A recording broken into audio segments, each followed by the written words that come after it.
Hello and welcome to another episode of the Spotlight Sessions. My name's Ilan Fisher, the host, and I head up our nonprofit partnerships and social impact here at accessiBe. Today's going to be really interesting because we're chatting to Teri Zywicki, who is the CEO and president of the Center for Independence. How's it going, Teri? It's going great. Thanks for asking. So, Terry, you and I were chatting a little bit, and I really got to kind of look at your website and understand a little bit about your mission. But do you want to tell us a little bit about yourself and your background, your history, and then ultimately just a little bit about the Center for Independence? Sure. So I've always been in the social work field. Started as a social worker, got my master's in social work, and worked for a couple different agencies that provided foster care and adoption services for children in particular. And then just continued to move in the field toward more administrative work, supervision and director. And so I've been with the Centers for Independence now for just over 4 years. And prior to that, I was a CEO of another social service organization in Milwaukee for 17 years. So this has been kind of my work in my life. Long time. I hate to say how many years, but a lot of years. And in terms of the scope of the Center for Independence in Milwaukee, what are some of the programs and services that you've been providing or are providing right now? Yeah, we're a pretty unique organization in that we're fairly large. We predominantly serve the geographic area of kind of southern Milwaukee, southern Wisconsin area. But we serve babies to seniors, folks with all kinds of different abilities and challenges. We have behavioral health services for adults, so we have case management, therapy, pharmacy. We have living situations, supportive living for folks who need to be in more of a behavioral health group home. We also provide crisis resource centers for those struggling with different mental health challenges.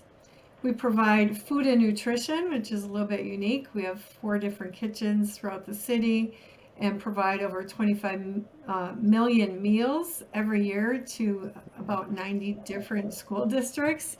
And the most important part of that is that it provides employment opportunities for those who are trying to find meaningful work. We also have a daycare for babies who have complex medical needs. Many of them have, most of them have trachs, and so we provide that developmental environment for them to continue to grow and learn as babies. We also have day services for adults, so that the point of that is to provide social, recreational, and community integration for those individuals. And then we also provide what's called employment services. We provide payroll essentially to individuals who have disabilities so that they can self-direct their services and they can hire their own staff so they can continue to live independently. So we have a broad range of services. That's really amazing. And one of the things that actually quite struck me that I haven't heard that many Centers for Independence offering is that crisis center. So I'd love if you can speak a little bit more in detail about people, really working with their mental health through your center. That'd be really interesting to hear more about.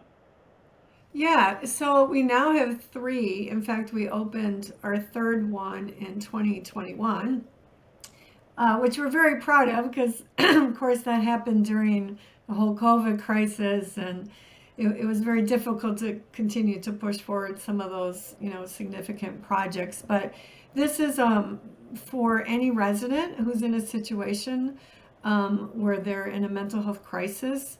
And what's really remarkable about it is that individuals now have found themselves kind of monitoring themselves. So if they feel like they're moving toward a crisis situation, they sometimes voluntarily enroll themselves in this program, which they can stay for 7 days. So it actually prevents hospitalization.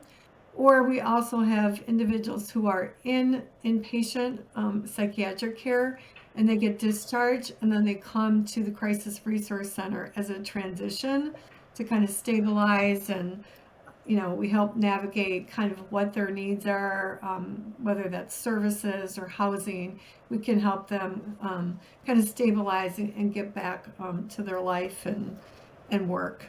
So it's a very important service that we provide.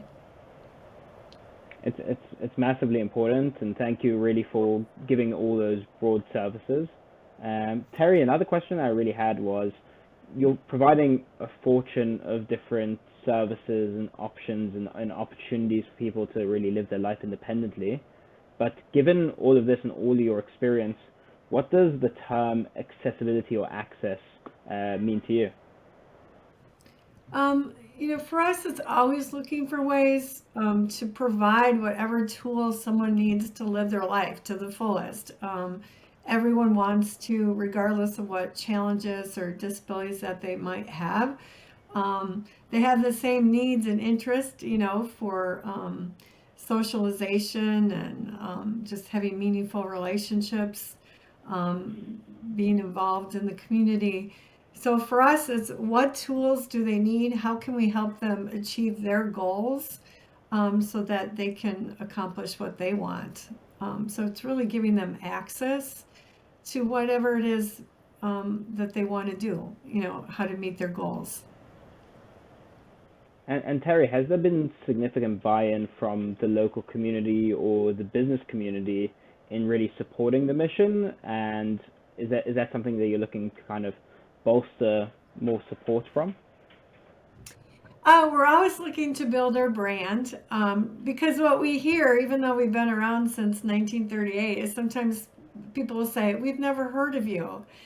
And we always think, what else can we do to make sure you know about us? So it's important to us that people know who we are, what we do, whether they need a service or someone in their family would need some kind of support services from us, or if it's someone who wants to get involved in being a volunteer or a donor to the organization so that we can continue to provide these critical services.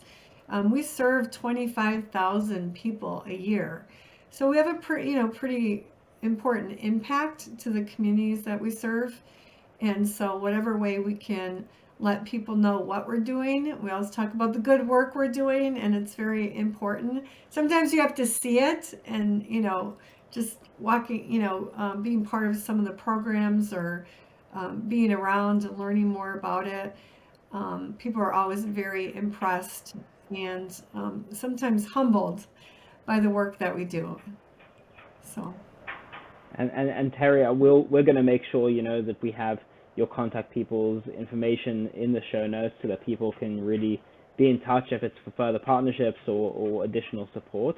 And really, Teri, one of the last questions I want to ask you is, do you have any kind of standout achievements or stories from your time spent at Independence that you want to highlight as some sort of, I don't like the word success story, but just a story from your time that really encapsulates the work that you're doing? Wow, one story. I'm trying to think because I'm bouncing around my head to so many different individuals who have, been successful. Anywhere from, the individual that was really struggling with just managing their life. They had mental health problems, this individual, for over 20 years, didn't live independently. And they were able to, with our supports, through case management and really taking care of their own mental health, be successful. They got their own apartment. They got a cat. That was a very important thing to them, to be able to manage, this animal that they wanted. They have a part-time job, and they're very successful. In fact, they're giving back. This person is very artistic. And so she's been able to take her talents and share that with other people. So now that she's more stable, she's now very interested and invested in giving back. And so it's a very cool thing to see her in that element and be so proud and excited about what she's doing. Yeah, and that at the end is really just the true circle. You know, you're assisting it is. somebody with living their life more independently, and once their life is more independent, they're able to give back, and hopefully that starts, you know, a really positive loop. Teri, I Right. really wanted to thank you, and really just the last thing is if somebody wants to get in touch with you, get in touch with the Center for Independence, how can they do so? Probably the best way just to learn more about us, you can always go to the website. So www.cfihope.org. And if I just have 1 second, I wanted to add that one of the things we did this year is we implemented the Science of Hope. And we're super excited about that work. And we're working with a couple different universities and researchers to see the impact of helping people really achieve their goals and to be more hopeful. Amazing. So we'll make sure to really to highlight all those in the show notes. Again, Teri, I wanted to thank you for giving your time and your insights and really for the wider impact that you are having in your communities. So thank you, and we Well, look forward to the next collaboration. great. It was fun to talk to you. Thanks much.